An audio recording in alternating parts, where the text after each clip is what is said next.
Hello student. So now I will start the lecture number 4. This is the common and IUPAC system of nomenclature of organic compounds. In my last lecture I will discuss the nomenclature of organic compounds. So there I will discuss the trivial name system and the IUPAC system. Now I will discuss the both system with the example like IUPAC system and the common system. So the common system of the nomenclature. Common name, a nomenclature system useful for naming simple organic molecule. जब हम simple organic molecules की बात करते हैं तो इनमें हम ज़्यादातर कॉमन नेम ही यूज़ करते हैं, क्योंकि एक होता है कि इसकी कॉमन नेम डिसाइड होती है और हमें जनरली यही नेम जो मतलब लेने में मतलब एक इजी वे होता है इसको. तो और अगर हम डिफरेंट जब बड़े ऑर्गेनिक कंपाउंड्स की बात करते हैं, ऑर्गेनिक मॉलिक्यूल्स की बात करते हैं, इसमें कई कार्बन, कई हाइड्रोजन, कई डिफरेंट फंक्शनल ग्रुप प्रेजेंट हैं, तो वहाँ हमें कॉमन नेम नहीं पता होते हैं. That time we will nominate the organic compound by the IUPAC system. This is the systematic name. So this is the difference between the common system and the IUPAC system. For common system is found by the historical source. जैसे कि different historical source के through हमें common name मिलता है organic compound का, जो कि एक पहले से डिसाइडेड होता है. लेकिन जब हम IUPAC की बात करते हैं, क्योंकि हम सारे ऑर्गेनिक कंपाउंड जो बड़े बड़े मॉलिक्यूल्स होते हैं, बिग मॉलिक्यूल्स होते हैं, ऑर्गेनिक कंपाउंड्स होते हैं, उनका हमें कॉमन नेम नहीं याद रहता है और हम उसके लिए क्या करते हैं, फिर हम उसका नेम डिसाइड करते हैं. अब नेम हम अगर हमें कॉमन नेम नहीं पता है तो हम कैसे देखेंगे, तो हमें IUPAC सिस्टम देखना होता है जिसके थ्रू हम नेमिंग डिसाइड करते हैं कंपाउंड की.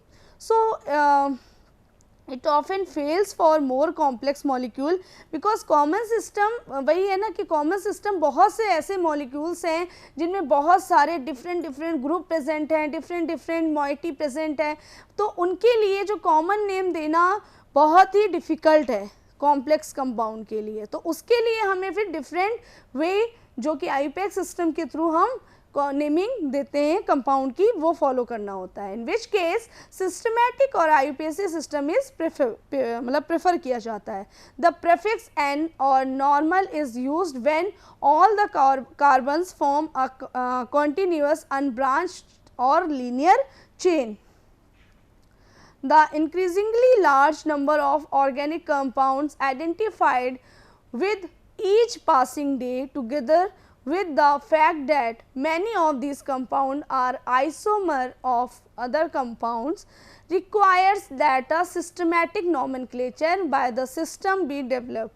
मतलब जितने भी ज़्यादातर ऑर्गेनिक कंपाउंड्स हैं जिसमें ऑर्गेनिक कंपाउंड जिनमें कार्बन और हाइड्रोजन इंक्रीज़ कर रहे हैं, अदर हेट्रो एटम इंक्रीज़ हो रहे हैं, अदर फंक्शनल ग्रुप इंक्रीज़ हो रहे हैं, तो वहाँ हमें सिस्टमैटिक नेम देखना होता है, जो कि हम किसके थ्रू देखते हैं by the IUPAC. Just as each distinct compound has a unique molecular structure which can be designated by a structural formula, each compound must be given a characteristic and unique name. तो इसके according जो systematic name है, इसके according हम जो भी आपके different compounds हैं, जो लार्ज नंबर के डिफरेंट कंपाउंड्स हैं ऑर्गेनिक कंपाउंड, उनको एक स्ट्रक्चरल फार्मूला देते हैं, उनको एक यूनिक नेम देते हैं. वो किसके थ्रू, बाय द और उसके कैरेक्टरिस्टिक के अकॉर्डिंग. कैरेक्टरिस्टिक जो कि उसके में फंक्शनल ग्रुप प्रेजेंट हैं, फंक्शंस प्रेजेंट, बॉन्ड्स प्रेजेंट हैं, उनके अकॉर्डिंग एक यूनिक नेम देते हैं, स्ट्रक्चर फार्मूला देते हैं. लेकिन जब हम इसकी बात करते हैं कॉमन नेम की, तो कॉमन में तो वैसे ही एक यूनिक नेम डिसाइड होता है, तो उसमें तो हम कोई चेंज कर ही नहीं सकते हैं, तो वो एक डिसाइडेड नेम होता है.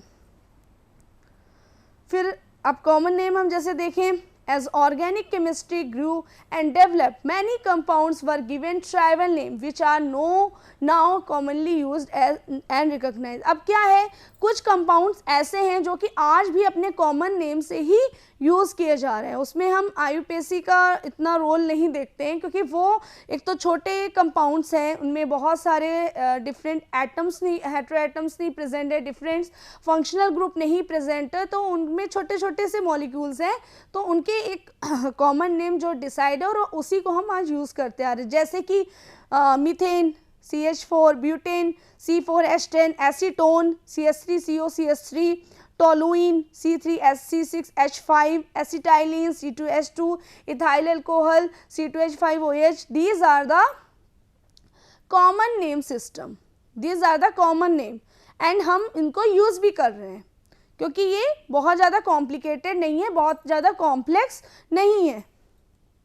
Such common names often have their origin in the history of the science and the natural source of specific compounds, but the relationship of these names to each other is arbitrary and no rational or systematic principles underlie their assignment. तो यहाँ पर क्या है, ये जो common name है ये हम यूज़ तो कर रहे हैं, एक स्पेसिफिक कंपाउंड का अपना एक कॉमन नेम होता ही है, लेकिन ये कोई असाइन नहीं है, इनका कोई सिस्टमिक वे नहीं है, इसका कोई सिस्टम नहीं है. एक नेम दे दिया, मीथेन नेम है, कैसे है, इसका नेम क्या, कहाँ, मतलब इसका कोई सिस्टम नहीं है. जब हम IUPAC सिस्टम की बात करते हैं तो उसमें हम फंक्शनल ग्रुप भी देखते हैं, उसमें हम बॉन्ड भी देखते हैं, उसमें हम सब्स्टिट्यूएंट भी देखते हैं, प्रीफिक्स, सफिक्स, वर्ड रूट, सारी चीज़ें देख के हम नेम को डिसाइड करते हैं. लेकिन जब हम कॉमन नेम की बात करते हैं तो उसमें कोई हम सिस्टम नहीं देखते हैं, वो एक डिसाइडेड, एक यूनिक नेम डिसाइड होता है. तो this is the common system. Now the IUPAC nomenclature of organic compounds. A rational nomenclature system should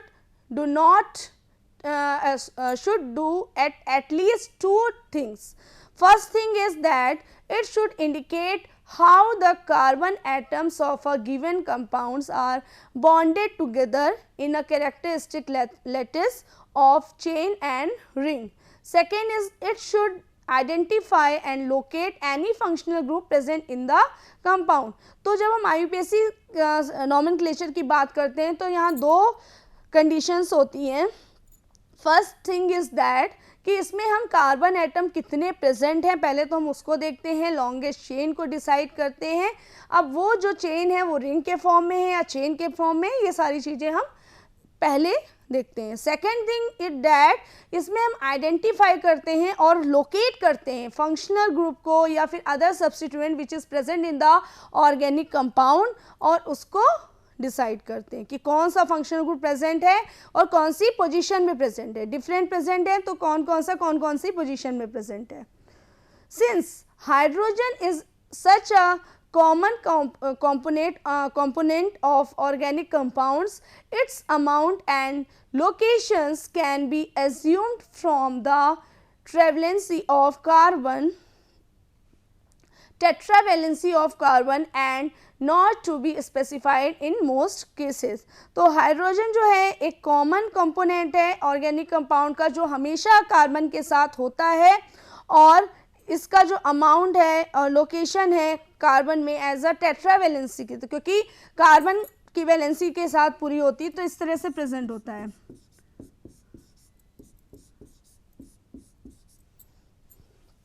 चारों तरफ, जैसे कि मीथेन, फिर इसमें सब्स्टिट्यूशन स्टार्ट हो जाता है, हम हाइड्रोजन को रिप्लेस करके कुछ और ऐड कर देते हैं, कोई एल्काइल ग्रुप ऐड कर देते हैं या कोई सब्स्टिट्यूएंट ऐड कर देते हैं या कोई फंक्शनल ग्रुप ऐड कर देते हैं या डबल बॉन्ड के थ्रू कुछ और इसका चेंज हो जाता है. तो ये कार्बन और हाइड्रोजन का तो ये रिलेशन है. These are the hydrocarbon.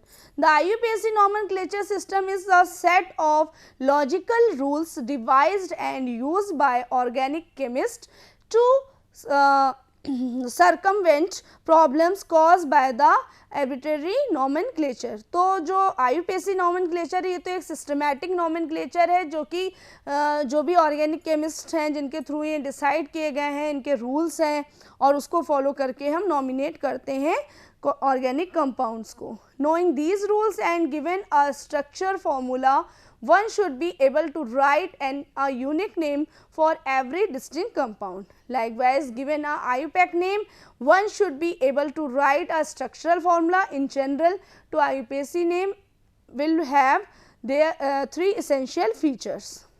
तो जब हम बात करते हैं कॉमन नेम की, तो कॉमन नेम में तो एक यूनिक नेम हम डिसाइड कर दे देते हैं और उसका कोई सिस्टम नहीं होता, लेकिन IUPAC सिस्टम में यूनिक नेम तो देते ही हैं, साथ में हम उसमें 3 इसेंशियल फीचर्स रखते हैं। एक तो फंक्शनल ग्रुप, भाई प्रेफिक्स, सफिक्स और वर्ड ग्रुप, इन तीनों को देख कर ही हम नेम डिसाइड करते हैं।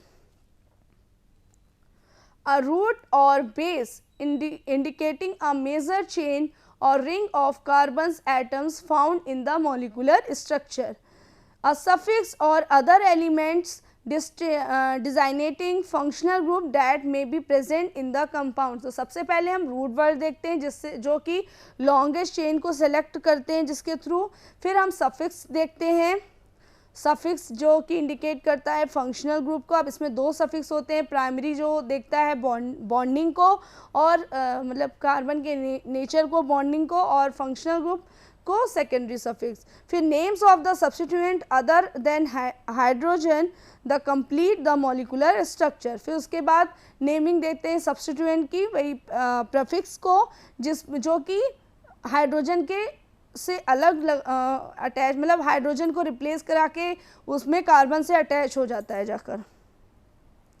As an introduction to the IUPAC nomenclature system, we shall first consider the compounds that have no specific functional group. Such compounds are composed only of carbon and hydrogen atoms bonded together by sigma bonds, and all the carbons will be sp3 hybridize. तो अगर हम केवल IUPAC system में वो organic compounds की बात करें जिसमें कोई स्पेसिफिक फंक्शनल ग्रुप नहीं प्रेजेंट है, ओनली कार्बन और हाइड्रोजन एटम्स प्रेजेंट है, मे बी समटाइम्स आपके सब्स्टिट्यूएंट प्रेजेंट है, लेकिन सब्स्टिट्यूएंट भी नहीं प्रेजेंट है, सिर्फ कार्बन और हाइड्रोजन से कंपाउंड मिलके बना है और वो कंपाउंड सिग्मा बॉन्डेड है, मतलब सिर्फ सिंगल बॉन्डेड है, और सारे जो कार्बन और हाइड्रोजन जो भी स्ट्रक्चर है वो क्या है, sp3 हाइब्रिडाइज। जैसे कि आपका एल्केन्स, एल्केन क्या होते हैं, sp3 हाइब्रिडाइजेशन तो होता है एल्केन में, जबकि एल्कीन में क्या होता है, sp2 होता है, और एल्काइंस में क्या होता है, sp होता है। Now the rules which is used for the alkanes nomenclature of alkanes. So first is the find the name of the longest continuous carbon chain. First rule, सबसे पहले हमें क्या देखना है, लॉन्गेस्ट चेन देखनी, continuous longest chain carbon atom की। Identify the name of the group attach to this chain, जो भी ग्रुप अटैच है उसको आइडेंटिफाई करना है, जैसे कि अभी मैं एग्जांपल दूंगी। Number the chain consequently starting at the end nearest substituent group. उसके बाद हमें उस कार्बन को सबसे पहले नंबरिंग देनी है जहाँ पर सब्स्टिट्यूएंट ग्रुप नियर हो, ठीक है। Designate the location of each substituent group by N appropriate number and name. Assemble the name listing group in alphabetical order using the full name, like example cyclopropyl before isobutyl. The prefixes di, tri, tetra used to designate several groups of the same kind are not considered when alphabetizing. So कैसे, जैसे कि example लेते हैं,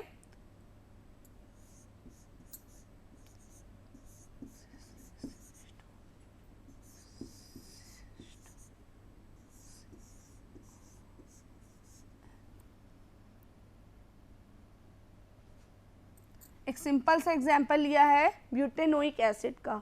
अब अगर हम इसको numbering देंगे तो नंबरिंग देने के लिए हम पहले लॉन्गेस्ट चेन देखेंगे। लॉन्गेस्ट चेन आपकी कार्बन की स्ट्रेट चेन है तो लॉन्गेस्ट चेन हमें सेलेक्ट करना ही नहीं है, सामने ही है, दिख रही है। अब इसमें हम बात करते हैं कि फंक्शनल ग्रुप क्या है। तो फंक्शनल ग्रुप आपका कार्बोक्सिलिक एसिड प्रेजेंट है, तो हमें जो भी आपका फंक्शनल ग्रुप प्रेजेंट होता है उसकी भी नंबरिंग करनी होती है। तो 1 2 3 4, तो 4 कार्बन है तो नाम क्या आएगा, ब्यूटेन। अब हमें क्या देना है, नेमिंग देनी है फंक्शनल ग्रुप को भी। तो फंक्शनल ग्रुप की नेमिंग मतलब सेकेंडरी सफिक्स भी लिखना है। तो ब्यूटेन, अब ई ना लिखे क्योंकि ई ओइक एसिड से वो हट के यहाँ पे आ जाएगा ब्यूटेनोइक एसिड। ठीक है, ये तो मैंने एक फंक्शनल ग्रुप के साथ बता दिया। अगर मान लो कोई सब्स्टिट्यूएंट प्रेजेंट होता CH3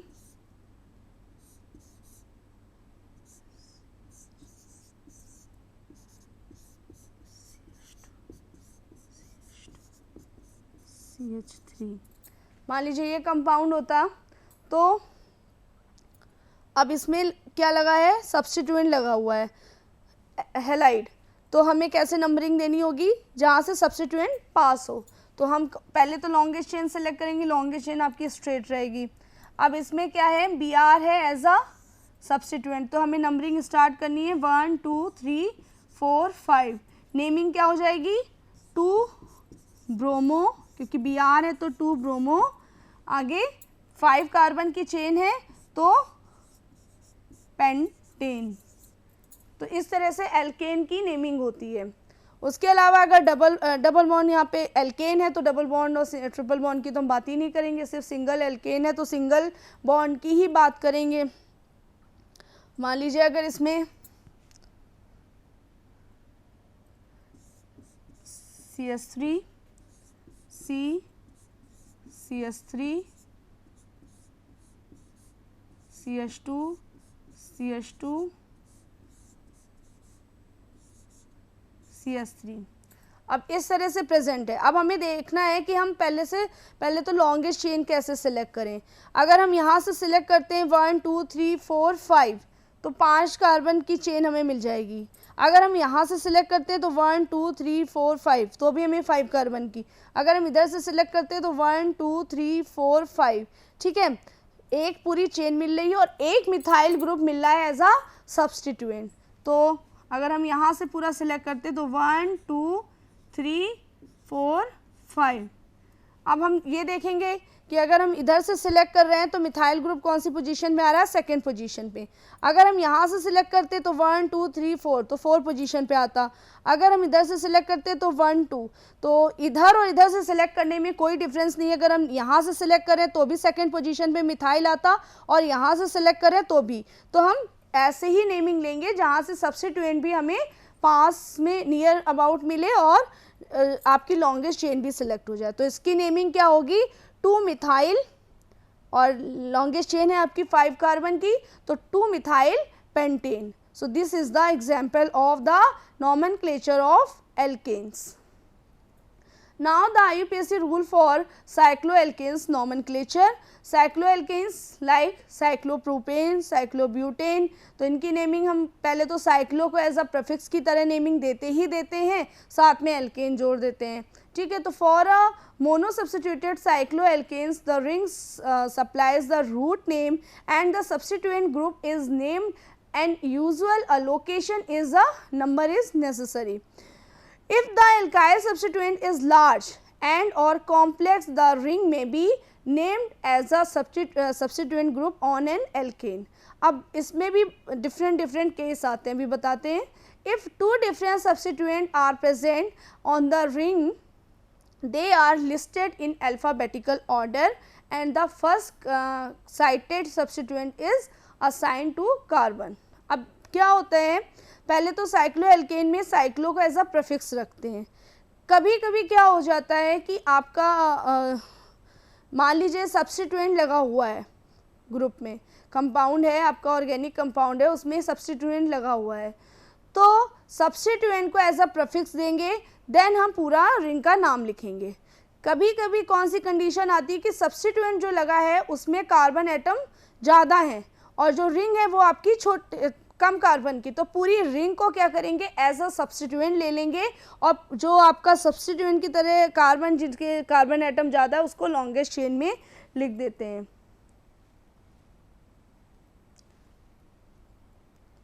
अभी पूरा एग्जाम्पल बताते हैं। If several substituents are present on the ring, they are listed in the alphabetical order. इसके अलावा अगर साइक्लिक स्ट्रक्चर है, साइक्लोएल्केन्स है और उसमें डिफरेंट सब्स्टिट्यूएंट प्रेजेंट हैं, तो उसको फिर हम अल्फ़ाबेटिकल ऑर्डर में लिखते हैं। अगर मिथाइल, इथाइल, प्रोपाइल प्रेजेंट है तो हम फिर उसको अल्फ़ाबेटिकली देखते हैं। अल्फ़ाबेटिकली में क्या होता है, जैसे मान लीजिए मिथाइल, इथाइल है तो ई पहले आता है, तो ई को हम पहले, मतलब इथाइल हम पहले लिखेंगे, देन मिथाइल, देन प्रोपाइल। ठीक है, मिथाइल और प्रोपाइल है तो मिथाइल में एम पहले आता है तो एम को हम पहले लिखेंगे, प्रोपाइल को हम बाद में लिखेंगे। तो according to that this type of nomenclature, the name is assembled listing groups in alphabetical order and giving each group the, मतलब लाइक अगर बहुत सारे हैं तो डाई, मान लीजिए 2 मिथाइल ग्रुप प्रेजेंट है तो उसको हम डाई भी लिख सकते हैं, 3 प्रेजेंट है तो ट्राई लिख सकते हैं, और 1 सिंगल प्रेजेंट है तो खाली मिथाइल ग्रुप लिख के छोड़ देंगे। तो इसको कैसे करते हैं, साइक्लो एल्केन्स को, मान लीजिए साइक्लोप्रोपेन, तो आपका सिंगल है तो ये हो गया साइक्लोप्रोपेन।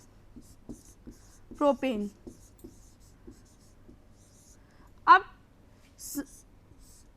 इसमें कोई एल्काइल ग्रुप लगा हुआ है, मान लो CH3 लगा है, तो ये क्या हो जाएगा 1, पहले तो इसको 1 पोजीशन ही दे देंगे, 1 2 3, तो 1 मिथाइल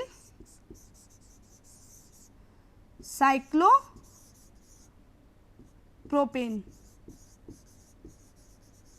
ठीक है, अब क्या है, अगर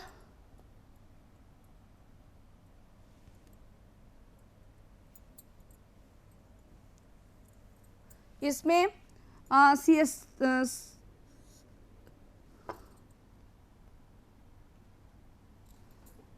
CH2 CH3 means 2 alkyl group लगे हैं, तो ये क्या हो गया आपका इथाइल ग्रुप, तो ये क्या हो जाएगा 1 ethyl cyclopropane.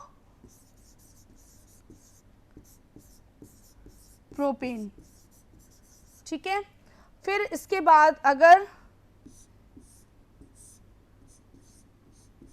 CH2 CH2 CH2 CH3 अगर इस तरह से सब्स्टिट्यूएंट लगे हैं तो ये क्या इंडिकेट कर रहे हैं कि ये कार्बन की ये वाली लॉन्गेस्ट चेन है, और ये जो है ये सिर्फ 3 कार्बन की, क्योंकि हम यहाँ देखें तो क्या है 1 2 3, ओनली 3 कार्बन, एंड इधर 1 2 3 4। अब हम नंबरिंग अगर फिर हम इसको क्या करेंगे, इसको ये पूरी रिंग को एज अ सब्स्टिट्यूएंट ले लेंगे और ऐसे नंबरिंग देंगे 1 2 3 4, तो ये आ जाएगा, इसकी नेमिंग आ जाएगी साइक्लोप्रोपाइल, ये आ जाएगा एज अ सब्स्टिट्यूएंट, और लॉन्गेस्ट चेन आ जाएगी आपकी इस तरह से butane. So this is the nomenclature of cycloalkane. अब इसी में ये बताया गया है कि अगर मान लो लॉन्गेस्ट साइक्लिक रिंग है उसमें डिफरेंट ग्रुप लगे हैं, जो जैसे एल्काइल ग्रुप, तो उसको हम एज अ अल्फ़ाबेटिकली नेमिंग देंगे। फिर इसी तरह से एल्कीन की बात करते हैं, नॉमेनक्लेचर एल्कीन का कैसे करेंगे, डबल बॉन्ड लगा है तो फिर उसको हम बॉन्ड को देख के, उसकी पोजीशन को देख के उसको नेमिंग दे देंगे, और जहाँ पे डबल बॉन्ड नियर होगा कंपाउंड के कार्बन एटम के तो उसको स्टार्टिंग में वहाँ से कार्बन एटम को स्टार्टिंग करेंगे नेमिंग की और उसको नंबरिंग देंगे। जैसे मान लीजिए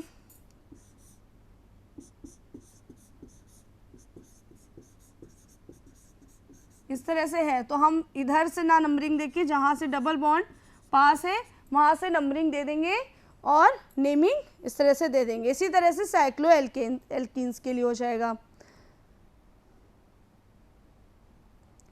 कुछ सब्स्टिट्यूएंट होते हैं जो कि एल्कीन्स में आपके ग्रुप की तरह लगे होते हैं, जैसे vinyl group, allyl group, these are the group in there double bond is present, और ये आपके एज अ सब्स्टिट्यूएंट की तरह ही यूज होते हैं।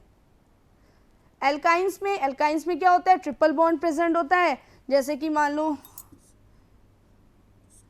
C triple bond CH CH3 CH2 CH3, तो इसकी नेमिंग हम यहाँ से स्टार्ट करेंगे और इस तरह से कंपाउंड का नेमिंग होगा। तो यही है नॉमेनक्लेचर में हमें according to the alkane alkene alkyne bonding का ध्यान रखें, उसकी नेमिंग और नंबरिंग करनी। अगर डबल और ट्रिपल बॉन्ड साथ में प्रेजेंट होते हैं तो हम डबल बॉन्ड को पहले प्रेफरेंस देते हैं, अगर वो स्टार्टिंग की पोजीशन में प्रेजेंट है। वो क्यों देते हैं वो हम जब IUPAC पूरा अब नॉमेनक्लेचर पढ़ेंगे देन वी विल डिस्कस। इसमें भी कुछ ऐसे सब्स्टिट्यूएंट ग्रुप होते हैं जिनमें ट्रिपल बॉन्ड प्रेजेंट होता है और ये एज अ सब्स्टिट्यूएंट की तरह यूज होते हैं, जैसे इथाइनिल ग्रुप और प्रोपाग्रिल ग्रुप। इनका एज अ सब्स्टिट्यूएंट इसको रखा जाता है और इनमें ट्रिपल बॉन्ड प्रेजेंट होता है। Thank you.